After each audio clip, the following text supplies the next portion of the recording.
Sim, sim. Vamos registrar para a posteridade esse momento, nosso legado.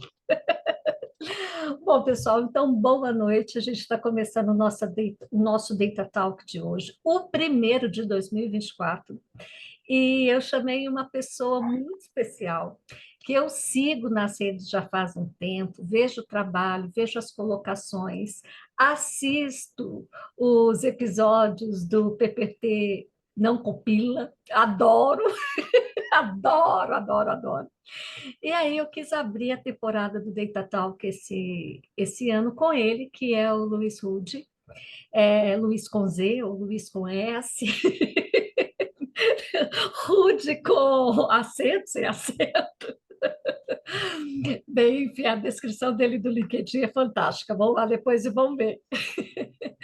Isso aí É, é todos os convites que eu já recebi, tá, Maritza? Todos os convites com nome e com grafia errado eu já recebi, todos os possíveis, que você imagina. não acredito. Sabe por que que eu não acredito? Porque eu já tive tudo quanto é nome, gente. É Marilza, Maritza, Martisa, Maritiza, Mariteusa, Marítima. Já teve uma pessoa que me chamou de Marítima. Então, eu já sei que quando a gente tem um nome que não é muito comum, né? As pessoas, ou então que tem grafias diferentes, as pessoas costumam confundir mesmo. Bom, o Rude é gestor de governança de dados, mas ele é, antes de tudo, um entusiasta, né? Um entusiasta dessa área de dados, é um profissional assim fora da caixinha. Né? Começou a falar de alguns termos antes que as pessoas que virassem moda, né? E isso é muito interessante na carreira dele. E eu tenho assim uma alegria muito grande de estar aqui com você hoje. O tema nosso vai ser Data Mesh, com governança de dados, obviamente, né? E é lógico que eu vou começar o bate-papo, mas qualquer pessoa está livre para acrescentar seu ponto de vista, fazer perguntas e etc. E eu vou deixar, Ruth, você se apresentar um pouquinho para a galera saber um pouco da sua história, etc. Tá bom?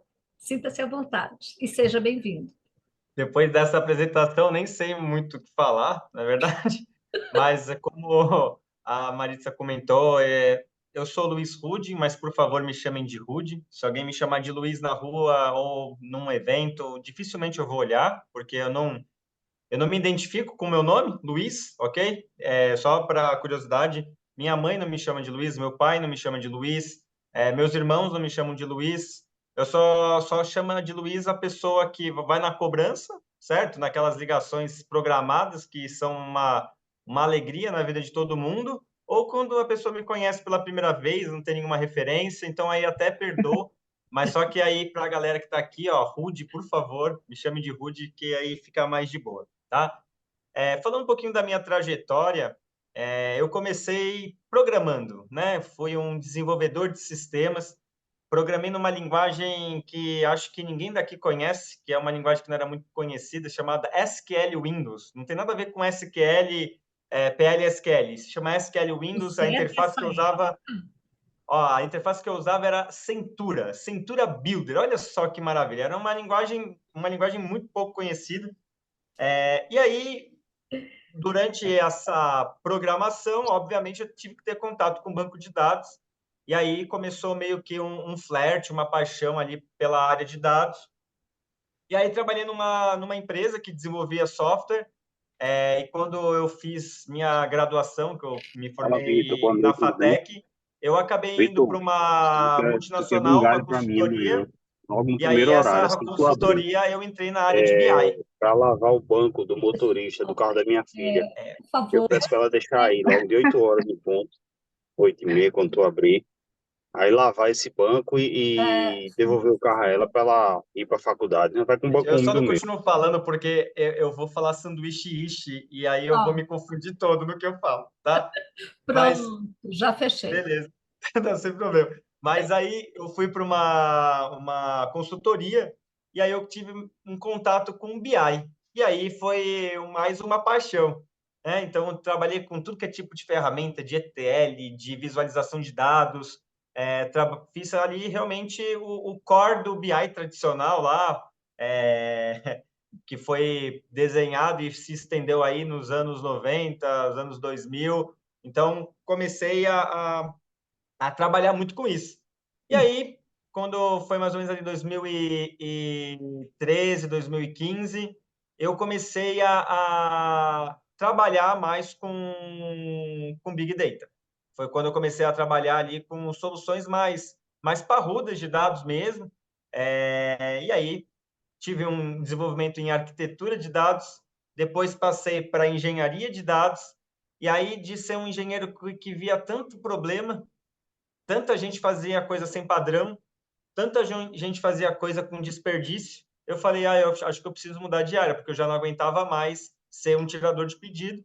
E aí eu falei, preciso ir para a área de governança, que foi aí um grande amigo, e inclusive foi um mentor, Paulo Rusa, me convidou para ir para a área de governança, e eu aceitei de bom grado esse desafio, e estou aí na área de governança desde 2019. E aí, né, na área de governança desde 2019, posso falar que consegui pegar dentro desses movimentos, né, de primeiro o cientista, depois o engenheiro, depois o engenheiro de machine learning, depois esse. Consegui passar por todas as etapas, vi todos esses desenvolvimentos com a perspectiva de governança e vendo, isso vai dar ruim, isso vai dar ruim, isso não vai dar certo, né? E aí, posso falar que aprendi bastante, briguei bastante. Quem conhece aí minha versão anterior, até uma versão antes do cabelo comprido, né? Porque eu estou uma versão 2024, mas só que a versão antes do cabelo comprido, lá, pré-2021, acho que a Fernanda que está aqui me conheceu nessa época. Eu brigava demais. Eu realmente só foi um milagre não ter tido um infarto, que eu brigava com todo mundo, não aceitava nada fora do padrão, queria discutir com todo mundo, queria ter a razão e tinha que ser do meu jeito. E aí depois, com os desafios profissionais e da vida, a gente vai aprendendo não vou falar amolecer, mas a gente vai aprendendo a negociar um pouco mais as coisas, aprende um pouco mais a arte do relacionamento também, de se comunicar de uma maneira mais efetiva, sem, obviamente, comprometer sua essência, mas não necessariamente corrompendo a essência do outro também. Então, aprendi, talvez, ali nessa área de governança que eu fui durante muito tempo combativo, aprendi a ser um pouco mais inteligente, a brigar as lutas que realmente fazem sentido, a flexibilizar, às vezes, aquilo que eu posso corrigir depois, ou que eu consigo patrocínio para corrigir depois.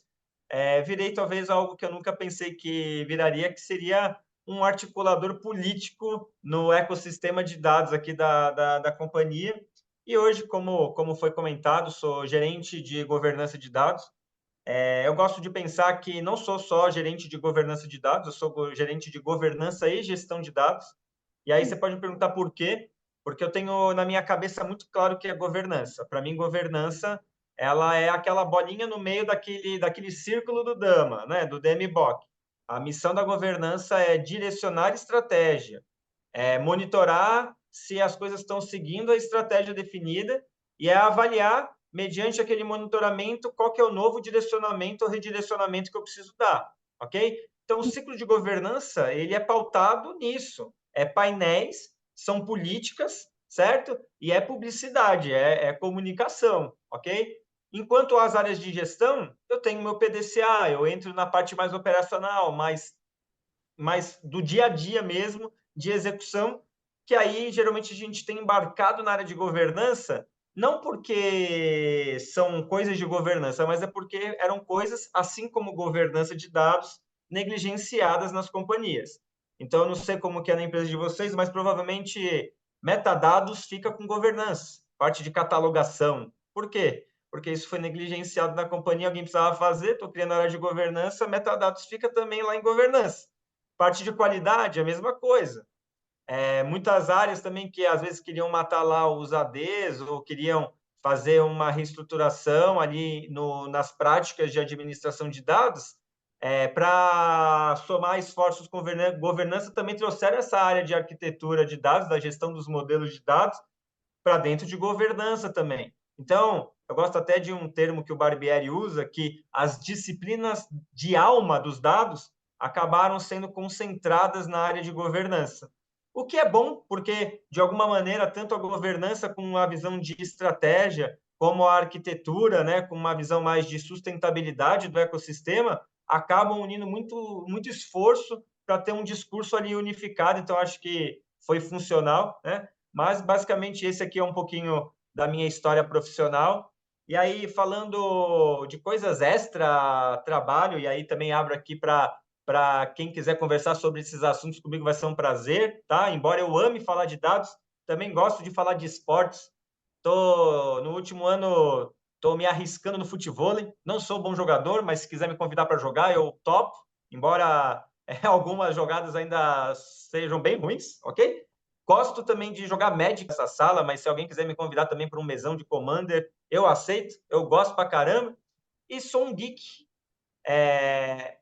Gosto de anime, gosto de action figure. Aqui na minha estante não dá para ver, mas eu tenho um monte de boneco, sim. Eu assisto desenho e coleciono boneco ainda, com essa idade, e jogo carta, né? Porque o Magic não deixa de ser um card game. Então, esse aqui é um pouquinho dos meus hobbies, do que eu gosto de fazer, além de falar de dados. Então, se alguém tem uma ideia sobre isso, tá? Tá bem. Não sei se era isso que você esperava, Marissa, mas vamos lá. Eu estou aqui para responder as perguntas e falar um pouquinho mais de todo esse universo de dados aí. Tá bom, meu querido. Claro que é. Muito bem-vindo novamente. O Judá deve adorar, né? Olha, você sabe que eu, embora goste de anime, eu nas minhas roupas eu sou bem monocolor, assim, certo? Então eu deposito nele a vontade de me vestir meio nerd, entendeu? Então eu compro camisa de anime para ele, camisa de super-herói para ele, compro essas coisas tudo para ele. Aí chega lá eu todo engomadinho, né? Meio social, e ele cheio de camisa dos animes que eu gosto, que ele nem sabe os personagens, eu que sei todos os personagens da camisa dele, né? Mas enfim, mas ele gosta, pelo menos ele nunca reclamou. É você se realizando nele. Faz parte. Pois é, olha, faz parte, né? Pelo Bom, menos não estou obrigando ele a fazer nada. bom, vamos lá, pessoal. Rude, me conta um pouquinho como é que surgiu esse seu interesse em data mesh, o que que data mesh trouxe de facilidade para o seu dia a dia e também de dificuldade, né? E como que é o dia a dia de um escritório de governança de dados que pretende ser de fato federado, né? Então, gostaria que você desse uma pincelada nesses assuntos para a gente, e obviamente iniciando pelo conceito, eu não sei se todos aqui sabem o que é data mesh, então se você puder conceituar e aí depois falar dos seus desafios, de como tem sido trabalhar com esse conceito, eu agradeço. Não, beleza. Então, o que é o data mesh, tá? Que eu acho que é interessante a gente conceituar o data mesh para depois eu contar um pouquinho sobre como eu consegui aplicar isso e quais foram aí alguns desafios e benefícios que eu consegui coletar aí nessa jornada, tá? Então, o data mesh nada mais é do que uma nova abordagem, ok? Um novo jeito de se falar em arquitetura de um ecossistema de dados, ok? Onde ele, para conseguir resolver alguns problemas modernos, vamos colocar assim, ele estabeleceu alguns princípios que devem ser respeitados para que você consiga alcançar valor. Então, o data mesh nada mais é do que uma nova abordagem, um novo framework, uma nova maneira de propor uma solução para essa complexidade de dados que a gente tem. O Data Mesh ele foi meio que concebido no sentido de discutido em 2018, mas ele foi popularizado com um artigo da Martin Flowers em 2019. Gente, eu não sei falar o nome da autora, é muito difícil, Zamar Dagmar, sei lá, eu não sei pronunciar, beleza? Mas essa moça, ok? E ela estabeleceu o Data Mesh em cima de 4 princípios: orientação por domínio, dados como um produto, plataforma de dados, ou um self-service, né, de dados, ali uma plataforma, e a governança federada, ok? São basicamente esses 4 princípios. E aí, falando um pouquinho de momento, tá? Eu comentei aqui que em 2019 o Data Mesh se populariza. Em 2019 também a Sul América resolve escalar o programa de governança de dados. Então, o que significa isso? Eu ganhei investimento para pensar em estruturar a área de governança num ano em que o Data Mesh estava começando. Então, os times casaram demais. Acho que por isso que eu comecei a falar de Data Mesh antes dele explodir, antes dele vir à tona. E aí, a primeira coisa que a gente fez, seguindo a orientação e os princípios do Data Mesh, foi estabelecer os domínios. Porque se eu tiver a plataforma antes de ter os domínios, eu vou gastar muito esforço para depois aplicar os domínios dentro dessa plataforma, porque eu já teria um legado e seria difícil eu reorganizar isso, ok? Se a mesma coisa com relação à governança federada. A governança federada parte da divisão de responsabilidade. Então, se eu não tenho um owner, como que eu vou aplicar a governança federada? Como que eu vou dividir a responsabilidade, ok? E com relação ao produto de dados, o produto de dados ele pode ser algo que caminhe junto, né? A conceituação do produto de dados pode caminhar junto com a definição de domínios, mas aí você vê o que você pode priorizar, o que você quer priorizar ali para poder aplicar o seu programa de dados. Mas, enfim, a primeira coisa que a gente fez foi entender o modelo de negócio da Sul América, e aí aqui tem uma pegadinha, porque geralmente as pessoas definem domínios pelo consumo de dados, que seria o final da esteira. Não façam isso. E tem muita gente que faz o desenho dos domínios de dados pela criação. Também não façam isso, porque senão você vai criar domínios muito voltados à aplicação e não voltados ao modelo de negócio.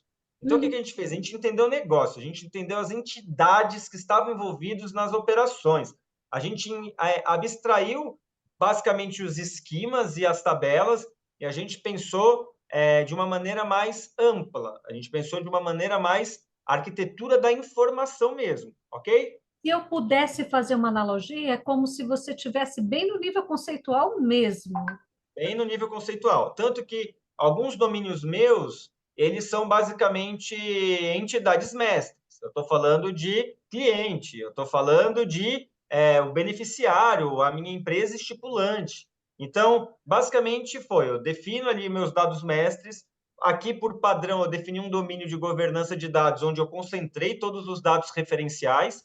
Não sei se aqui é claro para todo mundo o que é um dado mestre, o que é um dado referencial, mas dá um exemplo. Dado mestre seria cliente, produto, serviço, prestador, fornecedor, filial. São essas questões que estão mais vinculadas ao negócio, tem ali uma certa volatilidade, ok? Mas existe ali uma operação sustentando. Dado referencial são aqueles dados mais satélites que você consegue reaproveitar em vários domínios. Exemplo, CEP.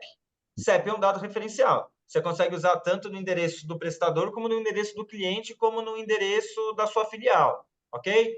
Falando aqui no contexto de saúde, CID, que é a Classificação Internacional de Doença, é um dado referencial que eu consigo usar na minha VPP. A VPP é a validação prévia de procedimento, aquela processo que você passa quando você vai pedir ali um exame na sua operadora de saúde, ok? Eu uso na minha avaliação de sinistro para validar ali se, por exemplo, uma internação realmente foi executada dentro de qual foi a doença principal ali, a condição de saúde principal dentro daquela internação, e eu uso isso para N outras coisas, ok? Outro exemplo de dado referencial, a gente tem aí vários padrões de mercado, por exemplo, TUS, Terminologia Unificada de Saúde Suplementar, a gente tem o LOINC, SNOMED, enfim, tem um monte de coisa que hoje a gente pode entender como dado referencial, tá? Então, basicamente, eu defini os dados mestres, os dados referenciais, e aí depois eu comecei a pensar nos dados transacionais. Quais são as operações que eu tenho de dia a dia? Porque aí eu já tenho ali as minhas entidades mestres, eu já tenho ali tudo concentrado de dados referenciais, e aí eu penso nas transações, e aí eu crio domínios por um agrupamento de dimensões, ok? Legal, fiz isso, aí eu vou ter o meu beabá operacional, ok? Por que eu estou falando beabá operacional? Porque eu ainda tenho domínios de inteligência. que é a Sim. galera que não tem sistema, que é a galera que, entre aspas, não tem uma operação pautada no atendimento ao público, mas só que são áreas de estratégia e inteligência que pegam dados dessas operações e geram novos insights em cima disso. Então, Uhum. eu comecei também a pensar em domínios não operacionais que também agregam e geram, criam, né, a partir das matérias-primas, criam dados, né, vamos colocar aqui, manufaturados, para que isso possa ser utilizado na companhia. E, no final das contas, eu criei um grande mapamundi, ok? Dentro da companhia, onde eu separei macrodomínios, que seriam as áreas de negócio ou as áreas de back-office. E aí, dentro de cada continente, vamos colocar assim, que eu separei desses macrodomínios, eu tenho os países que são esses domínios. E aí, como qualquer país, eu defini quais são os presidentes ou os representantes legais de cada um desses domínios, que essa foi a minha segunda ação. E aí eu cheguei e falei, esse domínio tem esse presidente aqui. E falei, presidente, você tem que definir quais são os seus representantes do Senado.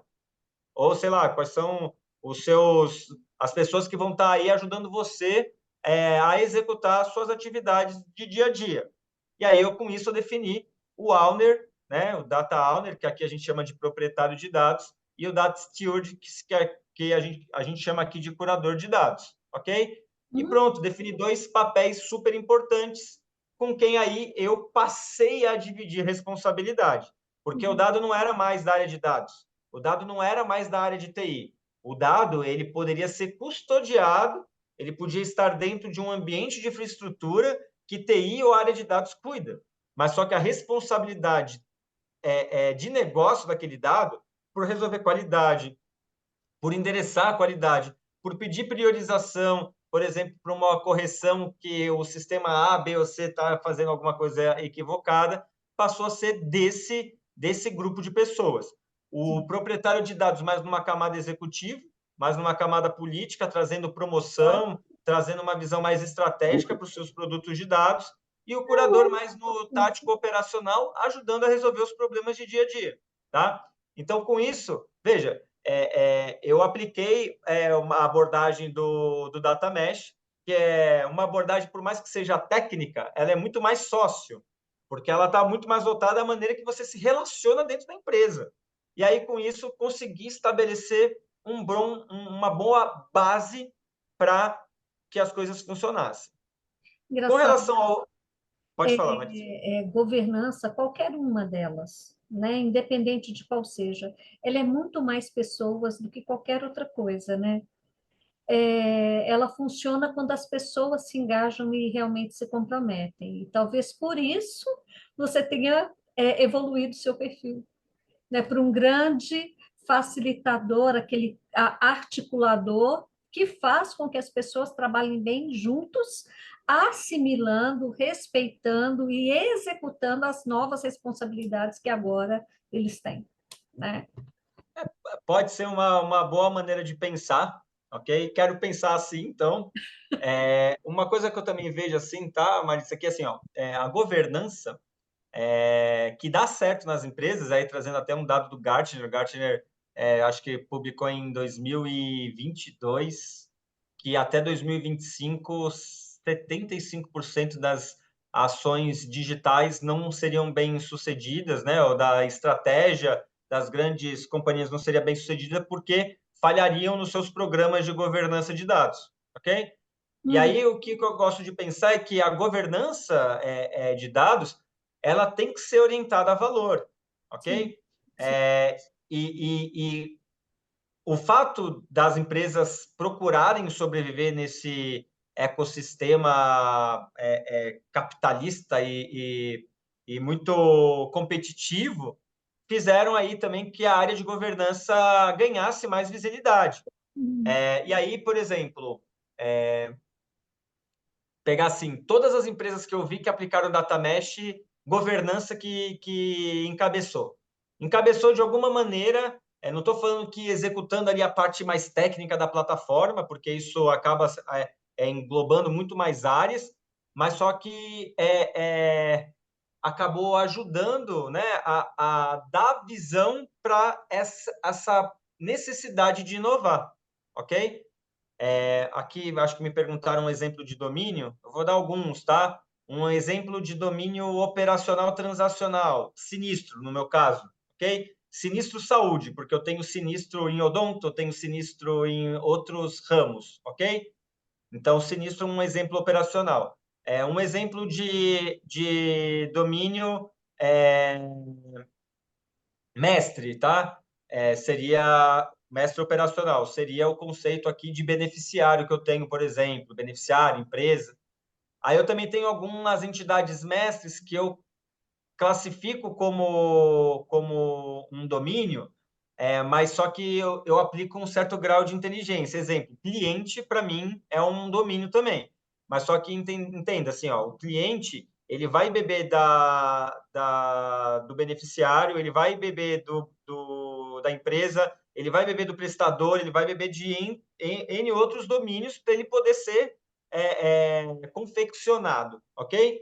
E um exemplo de um domínio não operacional seria, por exemplo, uma área de estratégia de saúde ou de estratégia de sinistro, uma área de performance financeira, onde eu não vou estar olhando para o dado operacional bruto, mas eu vou estar olhando para ele para uma camada maior de inteligência e agregação, tá? Lembrando que os meus domínios eu estou pensando em tudo. Estou olhando para a subscrição, que tem essa pegada mais de análise, e estou olhando para a minha operação de dia a dia, tá bom?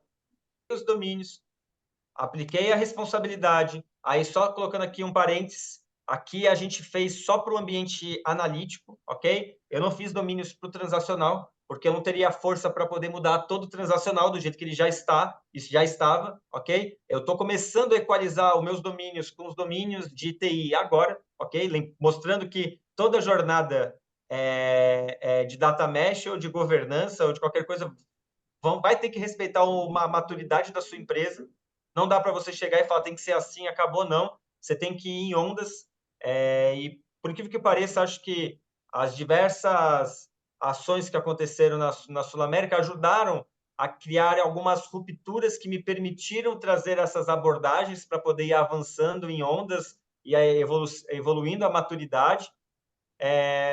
E aí, legal, definir os domínios. Aqui já tinha uma plataforma vigente, já tinha um monte de legado, inclusive sofro com esse legado até hoje, por isso que eu falei, se for começar data mesh, e você não tem plataforma, é melhor começar pelos domínios e pelos conceitos, pelas normas, antes de construir a plataforma, porque depois que a plataforma está construída, você vai ter que trabalhar com débito técnico o resto da sua vida, tá? E aí, uma vez definidos os domínios, eu comecei a definir as normativas que iam direcionar a minha plataforma. Para quê? Para que essa plataforma fosse sustentável. Então, eu peguei o conceito do Lake House e peguei o conceito do Data Lake House é familiar para todo mundo? Não? Para todo Vou, mundo, né? Para tá. ler. Pensem no ramo de petróleo mesmo, ok? Eu tenho o upstream, o midstream e o downstream. O que é isso? Upstream é a minha parte de captura do petróleo lá nos bolsões de petróleo, beleza? Então eu vou lá, crio lá perfuro o poço, pego lá o petróleo e beleza.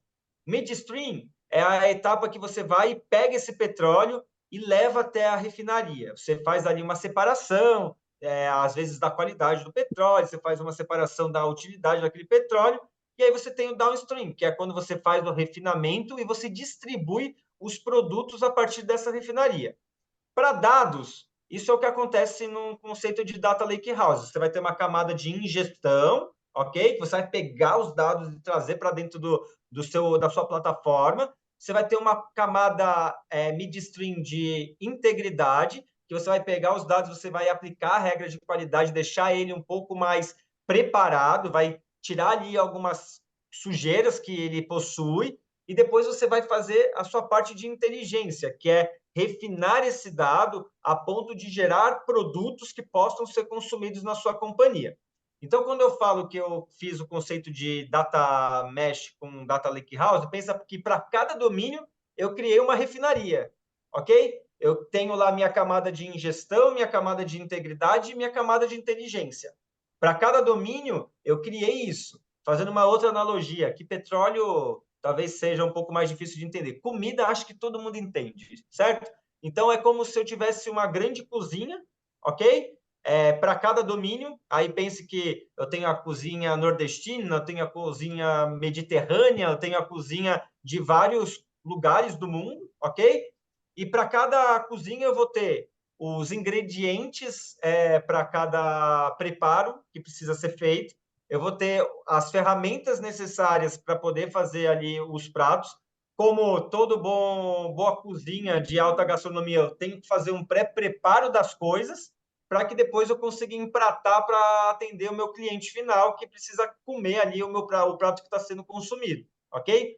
Então, no final das contas, eu usei o conceito do Data Mesh para poder fazer as separações para criar vários restaurantes que cada proprietário de dados, curador de dados, seria uma espécie de dono do restaurante e ali o chefe que está responsável ali pela cozinha, para que cada cliente, cada consumidor de dados da companhia que precisa extrair valor dos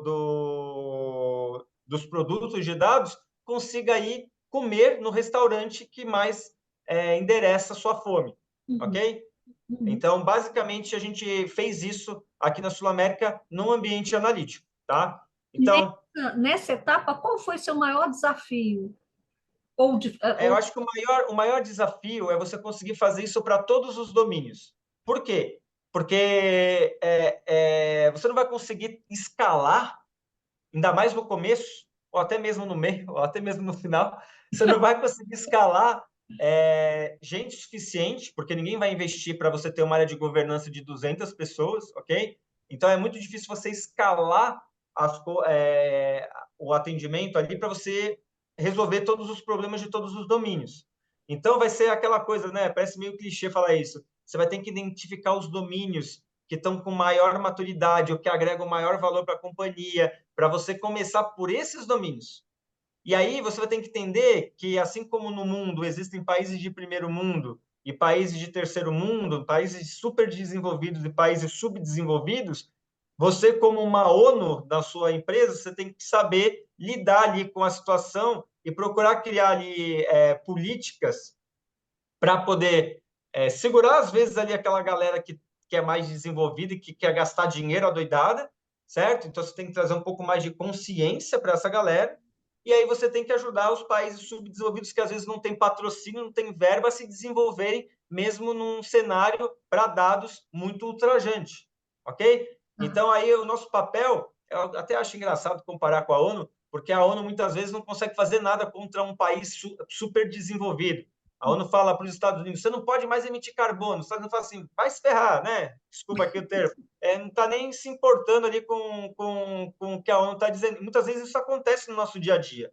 Uma área heavy user, muitas vezes, vai falar, eu já sei fazer sozinho, não preciso seguir a sua recomendação. Aí vai lá e cria um monte de lixo dentro das áreas de experimentação, das famosas sandbox, né? Então, no final das contas, a gente tem que ir fazendo ali o meio de campo para a gente ir desenvolvendo o cenário subdesenvolvido e para a gente administrar o ímpeto do super desenvolvido para eles agregarem mais valor e menos custo, né?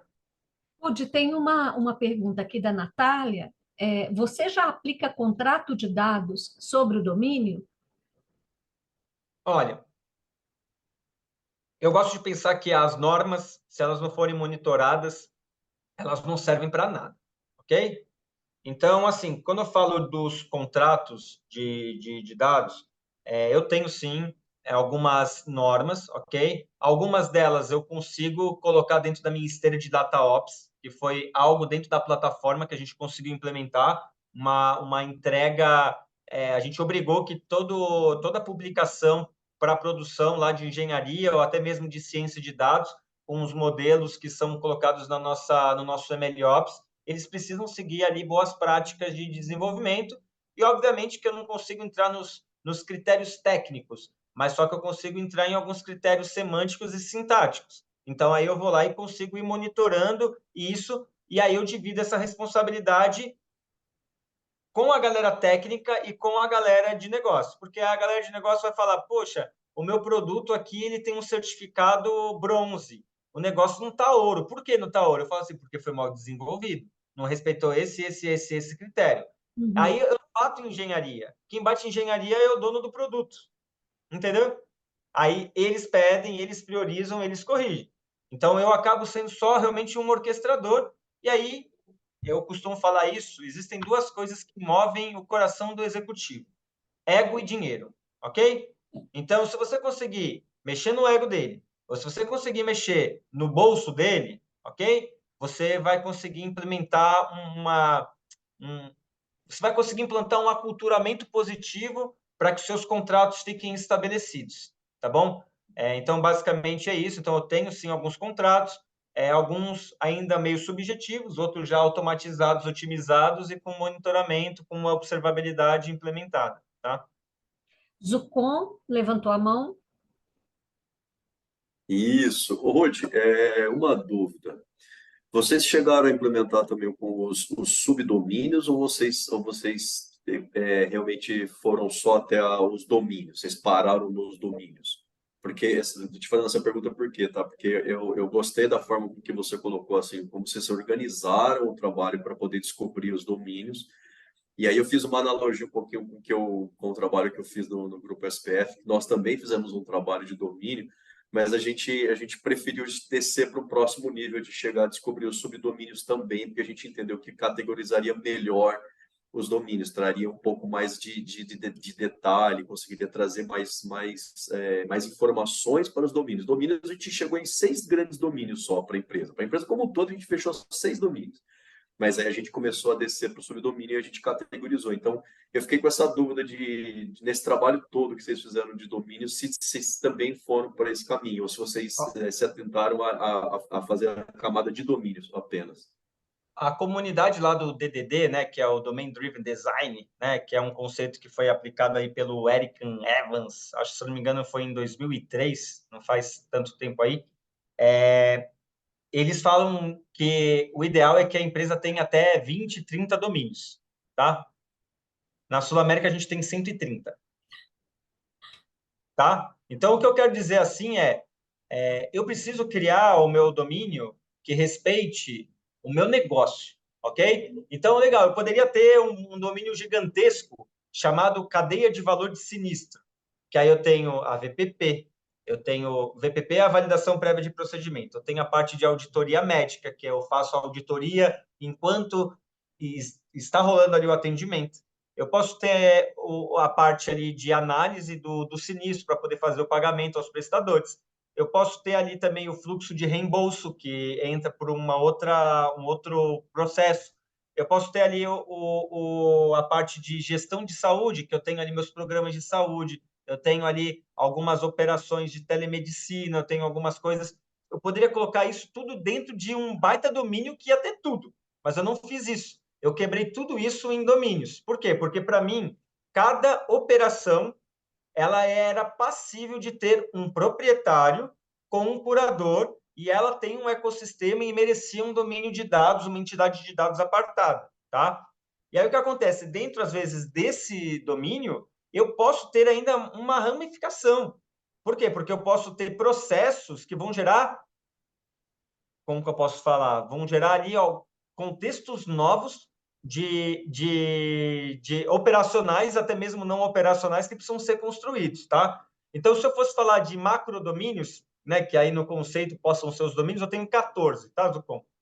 Mas quando eu desci para o que eu chamo hoje aqui de assuntos de dados, eu cheguei a 130, ok? E aí, se eu for detalhar esses assuntos que eu determinei, isso pode explodir ainda mais, tá bom? Perfeito. O Petrônio Perfeito. também tem uma pergunta. Boa noite, pessoal. Professor Petrônio, aqui do Instituto Federal do Norte de Minas. Eu só uma dúvida que ficou nessa sua última fala. Você falou que os domínios da sua instituição, você segmentou ele por processos? Cada processo virou um domínio de dados ou não? Não, eu respeitei o meu modelo de negócio. Pensa que eu fiz a arquitetura de informação da empresa, tá? Se a gente for pegar o padrão de mercado, toda indústria tem um desenho, um framework lá de cadeia de valor básico, ok? Que você tem ali a parte operacional, não operacional. Se você quiser ir para um modelo padrão, você pode pegar isso e determinar esses modelos. Só que acontece, muitas vezes esses modelos não representam como o negócio funciona no dia a dia, ok? Então, o que eu fiz? Eu fiz um entendimento de como o negócio funcionava no dia a dia, como ele se dividia no dia a dia, como ele funcionava no dia a dia. Então, por exemplo, para mim, precisava ter ali um domínio que estava voltado ali à implantação de vidas, por exemplo. Mas eu também precisava ter um domínio que representasse a maneira que eu faço a cotação de vidas. Por quê? Porque, embora sejam processos ou gestões diferentes, ok? Por mais que eles tenham até sinergia, eu tenho características totalmente diferentes, tá? Eu gosto de olhar para alguns modelos padrões de mercado. A gente tem, por exemplo, para a saúde, o FHIR e o EHR, né, que são padrões como posso falar, sintáticos e alguns semânticos para você trocar informações entre os players de saúde. Se você olhar ali, já tem um monte de desenho de objetos que representam, por exemplo, ali as operações de dia a dia do negócio.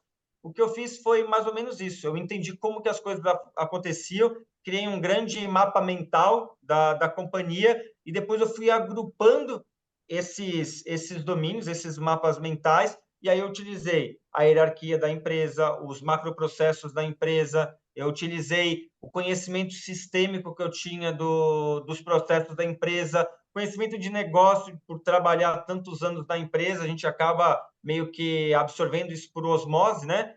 Então, basicamente, eu cheguei e usei esse conhecimento para poder fazer a divisão dos domínios dentro da companhia. Lembrando, Mais ou menos naquela linhagem dos mapas de contextos lá do Domain Driven Design também. isso, é isso. Se você, eles têm até um exemplo lá tem um site muito bom. Depois peraí que eu posso até pegar aqui e compartilhar aqui. DDD from the Trenches? Oi? É o Domain Driven from the Trenches? Não. Então, tem o DDD Community, tá? Que eu acho que é legal, mas eu estava até lendo nesses dias alguns artigos. Vou compartilhar aqui, ó. Esse aqui eu acho muito legal, tá? Deixa eu... tem um também, caramba. É que eu sou o senhor das abas, sabe como que é? Fico abrindo milhões de abas e eu crio a expectativa que um dia eu vou ler tudo, sabe? Aí esses dois aqui tem algumas referências também dentro deles que eu acho que é legal, e aí também sugiro procurar isso aqui, ó, DDD Community, que seria legal, porque aí tem ali explicando como que funciona isso. Também tem ali a abordagem do Eric Evans, que eu acho que é legal, tá? Então, a minha sugestão é isso, mas aí não cometa o erro, tá, Petrônio, de separar domínios pelos sistemas, porque os sistemas eles são efêmeros, ok? Então não cometa esse erro e não cometa o erro também de separar os domínios pela hierarquia ou a estrutura organizacional da sua companhia, porque a política da companhia geralmente ela pode às vezes não representar o modelo de negócio como ele deve ser. Então, a gente tem que, na verdade, fazer uma abstração dos dois. Os dois podem ser ótimos insumos para você montar, ok? Mas você não pode nem olhar para essa parte de criação, que são os sistemas, nem para a parte de consumo, que são as hierarquias, porque senão você vai criar alguma coisa enviesada. Então, use isso como matéria-prima. Se a sua empresa tiver uma área de macroprocessos, dá uma lida também nisso, tá? Que pode ser bastante interessante. E não tenha medo de, às vezes, você pode criar um domínio gigantesco. Pensa que é que nem ali a Rússia. Em algum momento, você vai ter que criar alguns países a partir desse grande país que você tenha, ok? Só não pode ser que nem a Rússia depois tentar invadir e conquistar de novo, né? Isso tem que tomar cuidado com isso. Mas só que, entenda, assim, você tem que entender que você pode, pela natureza do seu modelo de negócio, criar novos países dependendo ali da necessidade que você tem na sua companhia. Isso não é ruim, porque às vezes algum domínio pode necessitar de um carinho especial, e você vai precisar de um patrocínio executivo e de um curador mais no dia a dia.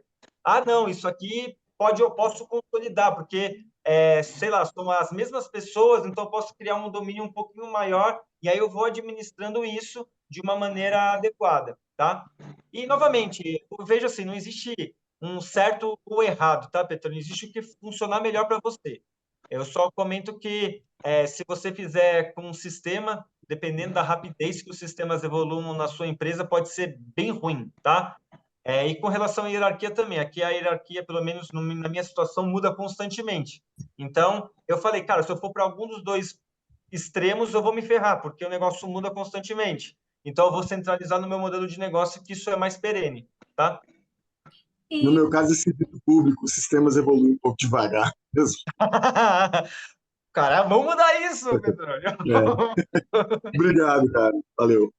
Imagina. me diga uma coisa, se há uma volatilidade hierárquica muito grande, seus owners, que na realidade, owner a gente costuma, né, ser num nível estratégico, ou num nível hierárquico de grande influência, como é que você define seus owners?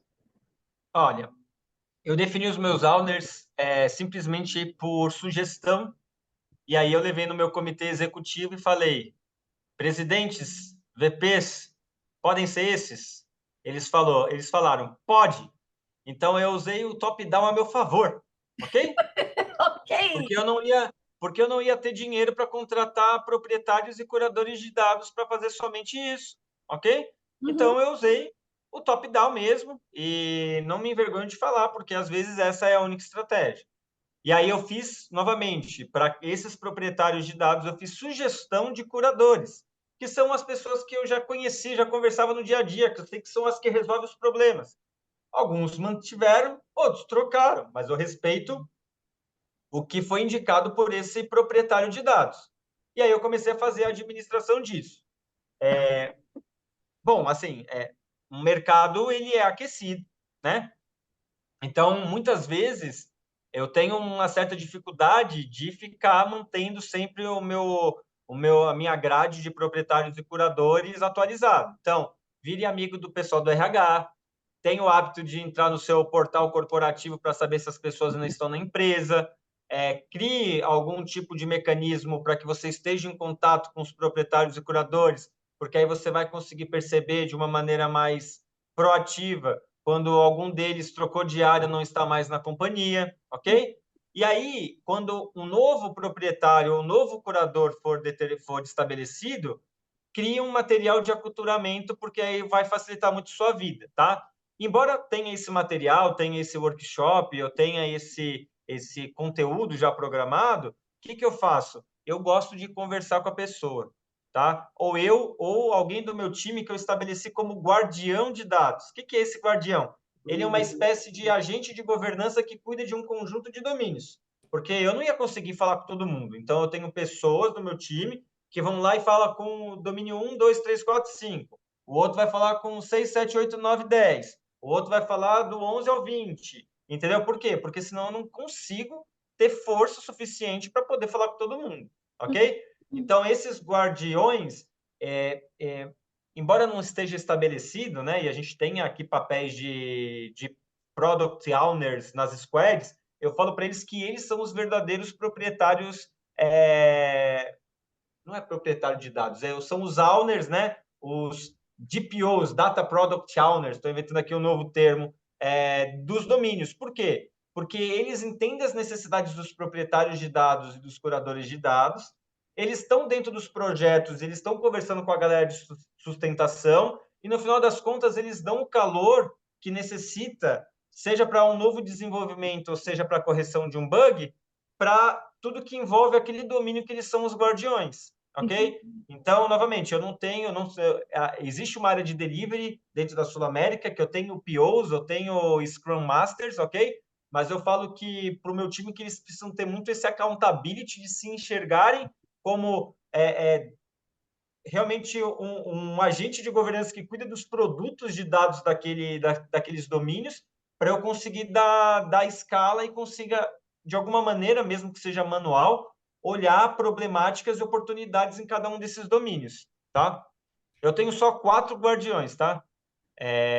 Eu tenho, cada um deles cuida de uns 30 assuntos que eu falei que eu dividi aqui a Sul América, tá? Tá, tá. Então, lógico que eles não vão falar, não vão tratar dos 30 domínios todos os dias, ok? Mas só que eles têm ali um guarda-chuva que eles procuram viabilizar investimento, coletar oportunidades, e eles funcionam como uma engrenagem que vai fazer com que as coisas aconteçam para aqueles domínios. Obviamente, se tiver dinheiro, vai facilitar bastante, tá? E aí é o Tá. que eu falei, eu não consigo, às vezes, ter dinheiro para tudo, mas eu consigo mexer no ego para que no próximo ciclo eu consiga esse dinheiro. Então, aquele domínio lá não tem dinheiro e ele vai ficar ruim na foto. E eu deixo bem evidente que ele está ruim na foto. Aí ele vai ver, poxa, só eu que estou lá feio, preciso de investimento. E aí ajuda até ele a conseguir argumento, esse proprietário, a conseguir argumento para conseguir esse patrocínio. E aí, novamente, esse patrocínio vai para qual área? Para a área de dados. E aí eu vou lá e consigo CAPEX para minha área de dados, ok? Não necessariamente para governança, mas para as outras disciplinas, para que eu consiga construir algo novo. Construir algo novo, minha plataforma cresce. Minha plataforma cresce porque eu tenho mais produtos. Os produtos estão respeitando as minhas normas. Aí eu divido essa responsabilidade com a área técnica e com a área de negócio, que é proprietária e curadora. E aí vejo que, conforme eu for fazendo a roda girar, ok? Eu consigo fazer a governança federada, porque eu tenho a normativa, eu jogo a minha responsabilidade de desenvolvimento para o engenheiro, para o desenvolvedor, e ele vai ter que cumprir uma série de requisitos, porque no final das contas, eu, como governança, vou monitorar. Aí eu vou lá e preciso, às vezes, de um perfil mais técnico, às vezes de um apoio ali da área de engenharia, para conseguir ativar essa autonomia para eu poder aferir se aquele assunto, ou aquele produto, ou aquela plataforma está sustentável ou não. Curiosidade, em 2022 eu limpei mais de 1 petabyte de dados. Muita coisa, Nossa. ok?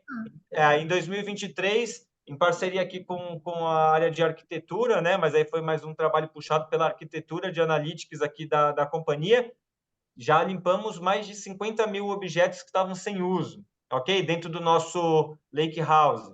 Então, assim, vejam que, no final das contas, você vai ter que ir pegando a sua normativa, evoluindo a sua normativa. Também não esqueçam disso, não é só aplicar uma política e depois esquecer dela. Você tem que estar em constante evolução para evoluir essa normativa e facilitar também a pensar como deixar ela mais simples para o dia a dia ali da galera que você conversa. Uhum. E aí, com isso, você consegue fazer com que a sua plataforma ela fique mais enxuta, certo? Até participei de um evento ontem, não sei se alguém aqui estava, o CDAO, mas era mais voltado para o ramo financeiro, de seguros e essa parte aqui mais dessa galera. E aí teve uma apresentação, e aí um rapaz de uma empresa chamada Denodo, ele trouxe um dado muito interessante: 75% dos data lakes das companhias não é utilizado. 75%. Depois que eu limpei 1 petabyte, limpei mais de 50 mil objetos, eu acredito. Tá? Então, acho que o que a governança pode ajudar, aplicando aqui o que foi falado sobre contratos de dados, fazendo uma normativa e tendo ali a capacidade de fazer observabilidade, ver onde estão esses desperdícios, orientar o time técnico e responsabilizar, obviamente, a quem cuida da plataforma e quem está construindo indiscriminadamente coisas dentro da plataforma, tá? E com isso você vai mudando a cultura. E lembrando, cultura vem de cultivar, ok? A origem da palavra é a mesma. Então, você não planta uma coisa hoje para colher amanhã. Você planta uma coisa hoje para colher depois de uma cota de tempo. E sem falar que, às vezes, o solo não é tão bom.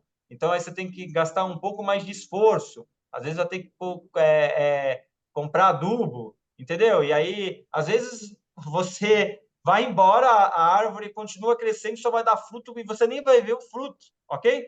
Então, só entender que é um processo constante ali, e a gente, como governança, tem que ter paciência. E já falei, né? Durante boa fase da minha carreira, eu não fui paciente, e isso me prejudicou muito, porque eu ficava com raiva da planta que não crescia e chutava ela. O que que acontecia? Ela morria e eu tinha que plantar outra semente, entendeu? Então, não partam para agressão, embora eu sei que muitas vezes vocês ficam com vontade, que eu também fico. Vai fazer terapia, faz um esporte, o esporte também me ajudou, Ó, gastava energia lá, entendeu? Vai fazer boxe, pode ser uma boa. Fazer boxe no outro dia, fiquei dolorido pra caramba. tem mais perguntas aqui, meu querido.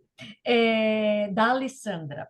Para implementar Data Mesh, você indica para todo tipo de empresa ou tem alguma premissa ou necessidade específica, problema específico a ser resolvido pelo Data Mesh?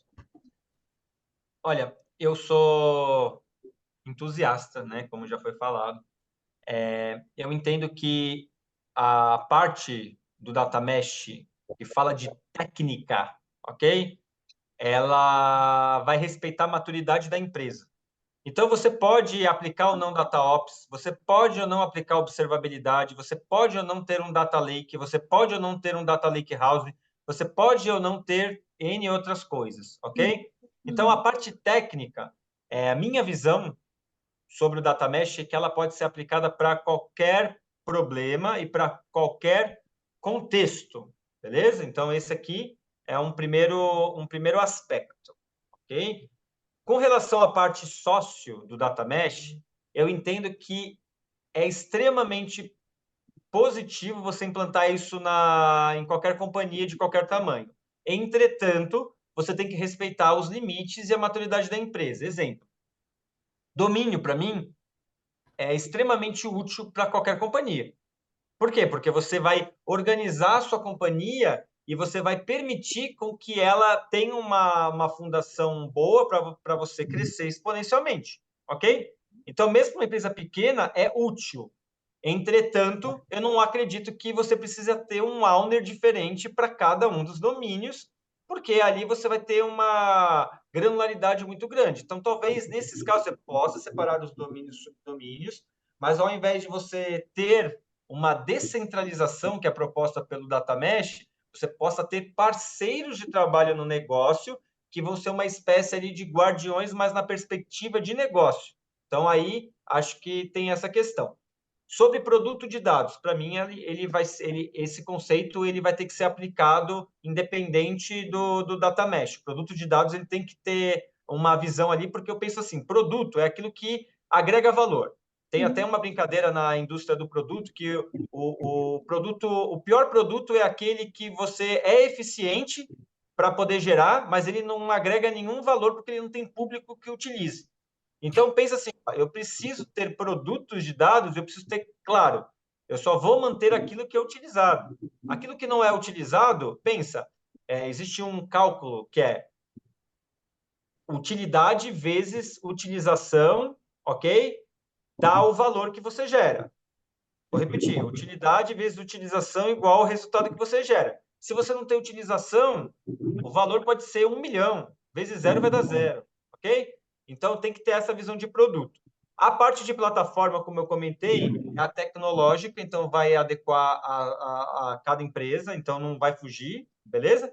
E a parte da governança federada, ela segue a mesma linha do que eu falei dos domínios, ok? Eu posso ter as responsabilidades e as normas bem escritas, ok? Entretanto, talvez não dê para você federar, levar ali para uma responsabilidade para o negócio, porque você vai ter só um parceiro.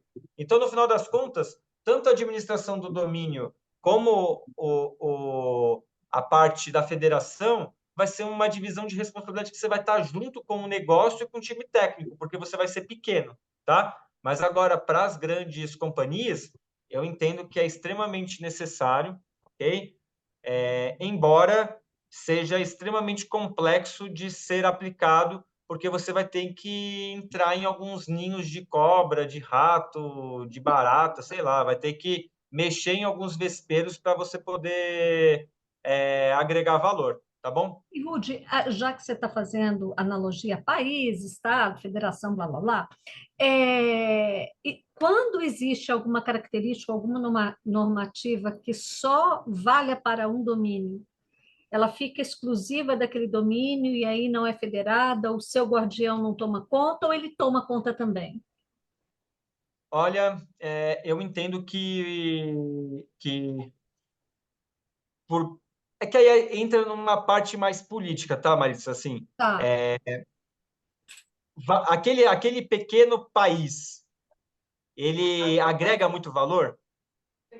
Se ele agregar muito valor, eu acredito que ele vai ter que ter uma responsabilização e um acompanhamento mais próximo, ok? tá, Como governança, a gente é limitado. Eu não sei como que é na empresa de vocês, mas a governança de dados nunca vai ser o maior time, embora atualmente seja o que tem acumulado mais responsabilidades, beleza? Mas a sim, gente nunca é o maior time. Se a gente não é o maior time, a gente vai ter que escolher realmente quem a gente vai trabalhar junto. Então, eu costumo pensar assim: eu tenho uma cota de domínios. Eu vou priorizar ou aqueles que agregam valor, ou aqueles que me dão dinheiro, ou aqueles que pelo menos são humildes o suficiente para me concederem um pouco de tempo, ok? Então eu não vou priorizar quem não agrega valor, não tem dinheiro e não me dá tempo, tá, ok? Se quiser tá, ajuda, eu vou ajudar, mas só que aí eu vou flexibilizando isso. Então, às vezes, para mim tá, não faz sentido ter um domínio novo se ele não atende algum dos critérios. Agora, se ele atende algum dos critérios, para mim faz sentido me aproximar e como um parceiro, como uma área, como uma consultoria. Vamos dar a mão e agregar valor junto, tá? Só para responder aqui umas outras perguntas que eu vi aqui, eu tinha uns 10 anos de companhia quando eu fiz isso, e obviamente não fiz sozinho, fiz com outras pessoas que tinham também uns 6, 7 anos de companhia, ok? E aí, o que me ajudou muito é que, como eu falei, eu trabalhei em arquitetura de dados, eu trabalhei em engenharia de dados. Então, o que eu mais fiz nesses 10 anos foi atender problemas diversos de BUs diversas na companhia. Então, isso me deu uma capacidade de ter um entendimento, de abstrair, né, as coisas para poder criar esse modelo. E eu já criei domínios novos depois disso? Já, eu já apaguei domínios que eu tinha criado no começo? Já também. Então, falar que eu não estou certo, beleza? Dá até dói quando a gente fala isso, né? Eu não estou certo, né? Cai um pedaço do nosso braço, né? Mas é entender que é uma coisa evolutiva e a gente tem que estar aqui como área, né, de governança ou qualquer disciplina que a gente represente, pronto para poder evoluir, ok? Mente aberta, pensar grande e procurar fazer progressos inteligentes rumo ali o valor que você quer gerar, tá? Você já respondeu a outra, né? Quantos guardiões de dados você tem? Você disse quatro, né? Sim. E agora, E aí, falando ali, o irmã, o que eu faço? Como eu falei, eu estou só no ambiente analítico, ok? Eu estou me conectando com o transacional. Então, eu tenho minhas camadas do Lakehouse para cada domínio.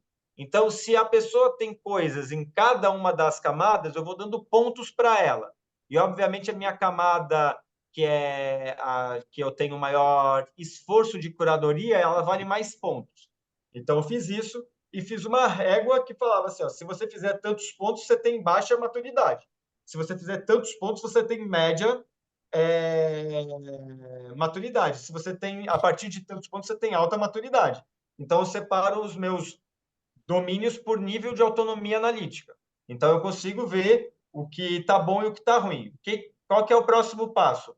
Eu consegui detalhar ainda mais os meus domínios para poder saber exatamente quantos ativos, quantos produtos eu precisava ter em cada um, para aí depois falar, legal, você está com alta maturidade, mas você está com baixa capilaridade.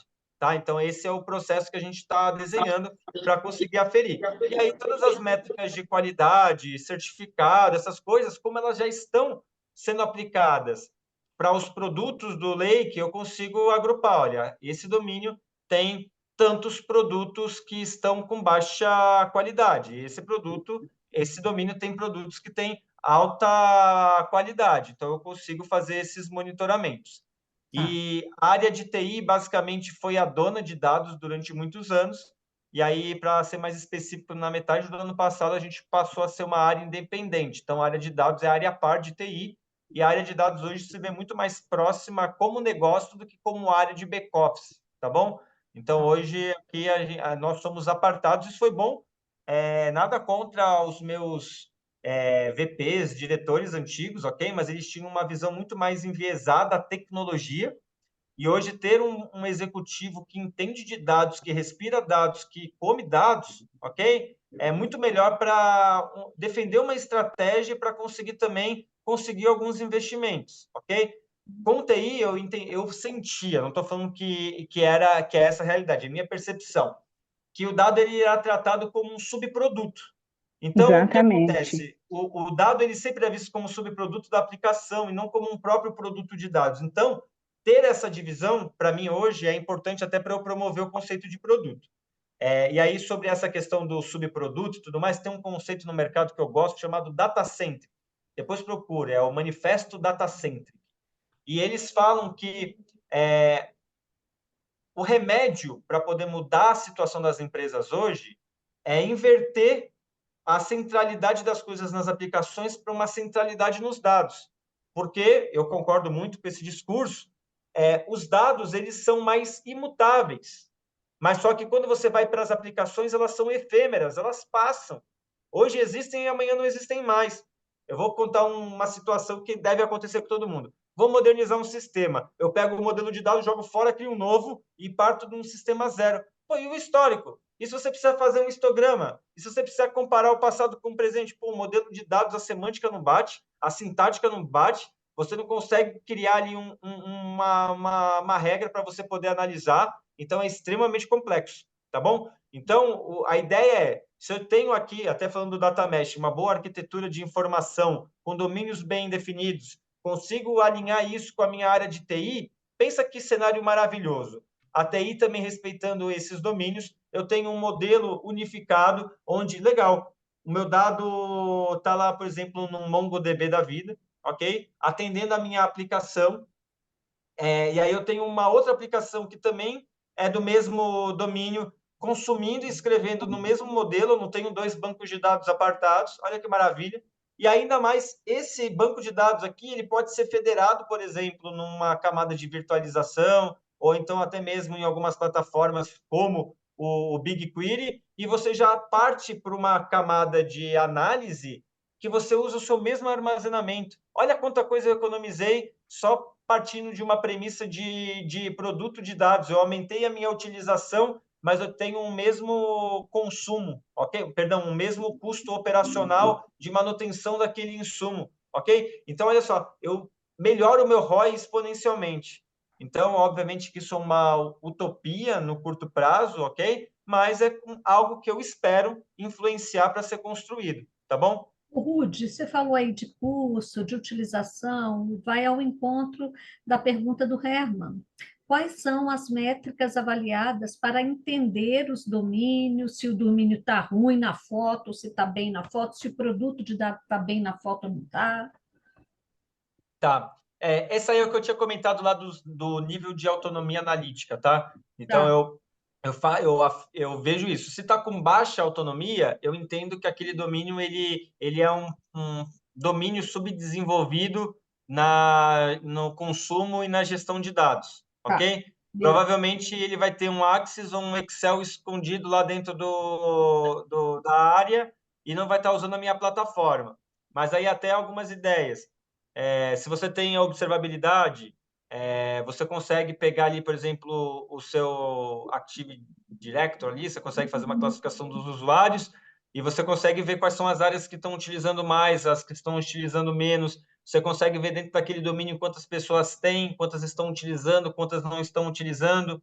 Trazendo um caso do Mercado Pago que eu vi, que eu achei bem sensacional, eles têm trilhas de capacitação e eles conseguem aferir quantas pessoas fizeram os cursos ou não, e quantas pessoas estão acessando cada uma das plataformas de dados deles, ok? Então, eu vejo que métrica de consumo da plataforma pode ser uma boa, e aí, como eu falei, é a completude das informações disponíveis em cada camada do lake e a maturidade de cada um dos domínios nesse aspecto, tá bom? Petrônio levantou a mão de novo. Petrônio,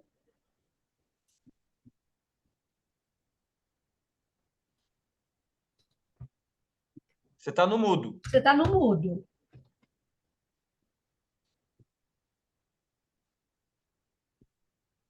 Acho que ele não está conseguindo tirar nem a mãozinha, nem o mudo. Mas deixa eu ver aqui. Eu também não estou conseguindo. Ah, foi. Agora, quer dizer, foi e não foi agora. Daí foi. Foi e não foi de novo. Tenta agora. Você. Oi, Agora foi. oi, desculpa aí. Só uma dúvida aqui. E aí é uma dúvida bem tecnológica, né? Eu entendo que o Data Mesh ela é muito mais uma metodologia do que uma tecnologia, né? Corrija-me se eu estiver equivocado. Se você pegar na linha histórica da evolução de arquitetura de dados, sei lá, de Data Warehouse para Data Lake, e aí existe uma bifurcação que de um lado Data Lake House, daí muita gente começou a falar em Data Mesh por um caminho e Data Fabric por outro caminho. Data Fabric eu entendo que é muito mais uma tecnologia do que uma metodologia. Data Fabric e o Mesh, eles podem ser aplicados juntos, tá? Inclusive, o Fabric ele pode ser um ótimo viabilizador da sua plataforma, ok? Então, veja, assim, eu não acho que quando a gente traz lá na evolução de arquitetura, eu não acho que o Fabric nem o Mesh são evoluções do Data Lakehouse. Eu acho que, numa linha histórica, você tem sim o BI tradicional, Data Warehouse, depois você tem o Data Lake, depois você tem o Data Lakehouse. Eu acho que essa é a evolução. Ponto. Ok? Quando eu trago para pro Fabric, eu estou fazendo uma evolução de plataforma. Eu estou fazendo uma evolução de capacidades de implementar uma plataforma. Então, eu posso aplicar o meu Lakehouse com Fabric. Beleza? Eu posso aplicar o meu Data Warehouse com Fabric. Eu posso aplicar o meu Data Lake com Fabric. Então, eu vejo que a evolução tecnológica do Fabric, ela é uma perspectiva diferente. Então, se eu for olhar um platô de maturidade, eu vejo um Data Lake House respeitando o Data Mesh com uma plataforma com Fabric. Esse, para mim, seria hoje a utopia de visão tecnológica, tá bom? Lembrando que, para mim, o Data Mesh é muito mais uma abordagem sociotécnica do que técnica, diferente do Fabric, que é muito mais técnica e técnica, tá? Aqui tem uma pergunta: como a governança pode intermediar quando a área de finanças, por exemplo, necessita de um dado GRH? Espera aí, deixa eu até abrir aqui para ver a pergunta toda. Como a governança pode intermediar quando a área de finanças necessita de dados do RH, porém este departamento possui prioridades próprias e não consegue atender, né, as demandas de dados.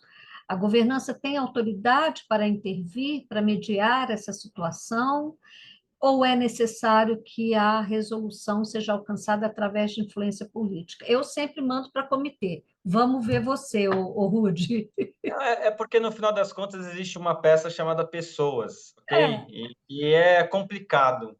Pessoas são ali uma pecinha difícil de serem influenciadas, entre aspas, controladas, ok? Então, eu vejo que existe um trabalho de aculturamento, primeiro, para as pessoas entenderem que os dados eles não são das pessoas que são as proprietárias dos domínios e nem de ninguém que está dentro da empresa. Os dados são da empresa, ok? E se os dados eles são da empresa, eles têm que gerar valor para a empresa. Então, esse é um primeiro ponto que eu acho que tem que existe uma cultura que vai ter que quebrar ali a figura do data hero, vai ter que quebrar ali a figura de uma propriedade abusiva, ok? Então, isso é transformação de cultura. E aí eu vejo que, assim, a gente pode trabalhar com 4 P's nessa abordagem. Você pode, primeiro, começar a promover boas práticas. Esse dado é da companhia, procure sempre democratizar o acesso. Lembrando que democratização não é só conceder o acesso, mas é conceder o acesso e gerar a habilidade de extrair valor, ok? Então, você pode promover isso. Aí, vamos supor que você entende que algumas pessoas elas já têm ali um comportamento meio estranho. Aí você trabalha na sua prevenção, que é, pô, já sabe que a pessoa é assim, você já faz um comunicado mais direcionado, você já chama essas pessoas para conversar, você vai abordando de uma outra maneira para evitar o cenário, que é o cenário de não vou distribuir esse dado com aquela pessoa, não vou fazer isso porque não é minha prioridade, sabe? E aí, para evitar esse ruído, aí você tem o terceiro P, que é a administração de caso, que são os casos paliativos, ok? E aí é muito complicado, porque aí você vai ter que fazer ali a gestão de caso a caso, que vai ser muito complicado, porque no final das contas você está falando com uma pessoa, tá? E aí o último caso é a punição. E aí vai muito como você conseguiu estabelecer a governança, né? Aí até sobre a última parte da pergunta, se a governança tem autoridade, tem influência, aí vai de como você costurou isso dentro da companhia. Por quê? Porque você conseguiu vincular métricas de sucesso do seu programa de dados a consumo, por exemplo, e a democratização, toda pessoa que não tem consumo ou democratização dos seus produtos vai ficar com um radar e com uma lupa em cima dela. E aí você pode usar, novamente, o ego e a bonificação, novamente, porque a pessoa pode receber uma PLR ou um bônus por esses indicadores. Então, você pode usar o sistema a seu favor para você causar essa influência, tá? Mas, novamente, se a pessoa não se mostrar disponível para isso, é o que a Marissa falou, ou comitê, ou usar o famoso escalada e carteirada, ok? Infelizmente é isso. E muitas vezes não funciona. E muitas vezes você só vai gerar mais atrito. Por isso que parte muito de entender a cultura da empresa para poder fazer ali esses traquejos ali dentro, tá? Pontos importantes. É importante você ter algum grau de proteção em cima de alguns dados, sejam eles pessoais, sejam eles respeitando ali a ISO 27001, né, de sigilosos, críticos e tudo mais. Porque às vezes a pessoa não quer compartilhar porque tem ali alguma informação que apresenta alguma natureza mais crítica, beleza? Então, às vezes, você criar uma camada de, pô, legal, você pode ver isso, mas essas informações críticas não.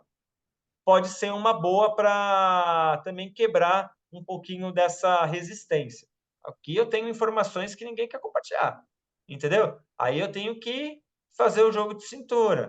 Às vezes, no curto prazo, não compartilha. Às vezes, no segundo prazo, também não. Às vezes, eu estou lá já na minha 20ª parcela, mas estou lá tentando fomentar a cultura, mostrando o resultado nas outras áreas e deixando claro que a área daquela pessoa específica não está gerando valor no que tange a dados, tá bom? Rude, se a gente pudesse, a gente ficava com você a noite inteira. Mas nós não podemos. Então, eu posso até ver se você tem disponibilidade para um outro bate-papo. Eu terei o maior prazer de estar com Não, você. claro, aí só a gente marcar, não tem problema algum, tá? Aí eu vou pegar só antes de terminar.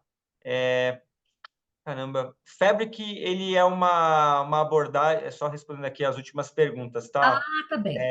O Fabric, ele é uma abordagem tecnológica, tá? Que às vezes até é meio complicado, porque os dois, tanto o Data Mesh como o Data Fabric, são traduzidos como malha de dados, ok? Então, até é complicado porque os dois têm essa característica. Mas ele é uma abordagem mais voltada para tecnologia, ok? Que ele parte da premissa de você virtualizar os dados, de você deixar eles dentro de uma plataforma unificada. No começo da concepção, falava-se muito que o Data Mesh procurava resolver os problemas modernos de dados de uma parte mais social da empresa, e o Data Fabric procurava resolver os problemas de uma maneira mais tecnológica, ok? Mas, no final das contas, os dois querem resolver a mesma coisa, mas só que com perspectivas diferentes.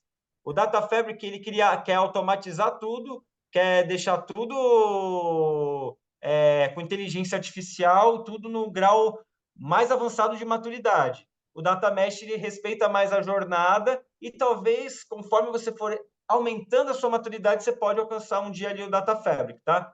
Mas basicamente é isso, é uma abordagem mais técnica para você poder centralizar ali os seus dados numa plataforma, virtualizar e fazer tudo ali. Por exemplo, plataforma de Data Fabric do mercado, tem uma Key2View, tem Denodo, tem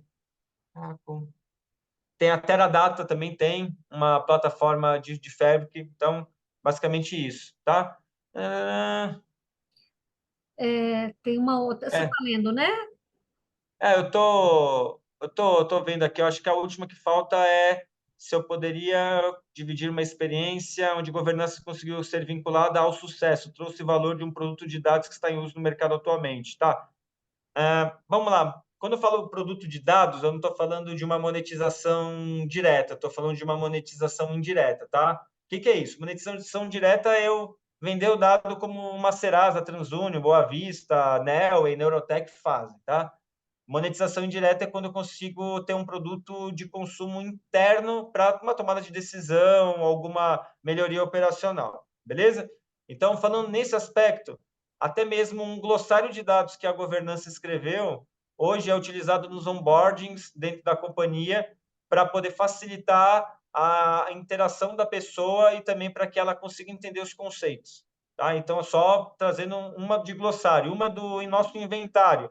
As pessoas hoje já buscam lá as coisas e conseguem economizar muito tempo de procura de um determinado ativo que elas precisam consumir, porque antes ficava aquela telefone sem fio do cão, né? Outra coisa, a governança aplicou metodologias de limpeza que permitiram, por exemplo, eu fazer uma economia gritante ali de infraestrutura, custo de plataforma, tá? Fora isso, o que eu faço? A cada serviço operacional que eu tenho um SLA. E aí eu consigo agregar valor com a rapidez que eu respondo esse serviço ali de dia a dia que eu faço. E aí eu também tenho a cada iniciativa que eu puxo sozinho, eu faço um GUT, gravidade, urgência, tendência. Isso gera uma pontuação e depois eu vinculo a um OKR do meu time, um volume específico de pontos, tá? Para eles sempre terem o hábito de gerarem valor através de uma melhoria de documentação, através de sentar lá junto com a área de negócio e conseguir entregar algum produto que é utilizado. Recentemente, a gente fez um desenvolvimento com a área jurídica, que a gente trocou um processo de 8 anos que era em Excel para dentro de um processo totalmente automatizado, em bases produtivas, com um dashboard corporativo que eles hoje substituíram esse processo do Excel. Então, aí eu trouxe eficiência operacional e trouxe também uma maior agilidade ali para a disponibilização das informações. Tá? Então, é assim, eu vejo um valor e eu vou me aproximando para poder viabilizar. Às vezes eu não tenho um engenheiro que vai fazer, mas aí o meu time minimamente ele consegue apoiar para essa construção utilizando o próprio conhecimento do negócio. A gente obviamente segue as recomendações de engenharia, publica e aí beleza, ativei valor. Então eu me vejo muito como uma área muito mais do que governança, né? Tanto que o nosso propósito como área é promover as melhores experiências através dos dados aqui na Sul América, tá? A gente A criou uma sua logomarca. é uma área de gerência da plataforma de dados como um todo? Eu não cuido da plataforma, eu cuido da governança, certo? Tá, Então, pensa que algumas dimensões da plataforma eu cuido, mas só que quem cuida da infra e da sustentação da plataforma não sou eu. tá. Eu sou o dedo duro, né? Tá errado, tá certo, precisa melhorar nisso, vamos investir nisso, não vamos investir nisso, tá? Então, é assim que eu faço. E aí, também uma curiosidade, a gente criou uma logomarca aqui chamada DataOn, porque falar, eu sou da área de governança, às vezes é muito pesado, né? As pessoas se assustam. Todos aqui que trabalham com governança há um tempo sabem que vocês, assim como eu, não eram convidados para os almoços corporativos, beleza? O pessoal ignorava a gente, xingava a gente, falava mal da gente, né? Então, aí eu coloquei uma abordagem aqui, a gente tem uma logomarca chamada DataOn, ligando você aos dados, justamente para quebrar um pouco desse estigma e mostrar, olha, a gente é uma área que a gente está junto com vocês, negócio, junto com vocês, área técnica, nós queremos agregar valor, nós queremos, junto com vocês, fazer com que a empresa vá para frente da melhor maneira possível, tá? Então, hoje a gente faz dessa maneira, tá bom? Tá bom. Gente, já demos aqui no nosso horário, e volto a dizer, a gente gostaria de ficar conversando com o Rudy a noite inteira, mas isso não será possível por motivos óbvios, né? O Rude tem que cuidar do Judá, então, por favor. Mas eu prometo que ele vai ser convidado ao longo de 2024 para estar conosco de novo. Agradeço também a todos que ficaram aqui, que prestigiaram, que fizeram perguntas, porque é um bate-papo e, obviamente, ele só fica interessante porque todo mundo interage, né? Então, muito obrigado, uma boa noite para todos. E vamos, aguardem que vai ter mais Data Talks e vai ter mais Data Talks com o próprio Ruth, tá bom? Um beijo para vocês, meus queridos. Tchau, tchau. Tchau, Tchau. pessoal. Ótimo. Então, Rude, valeu.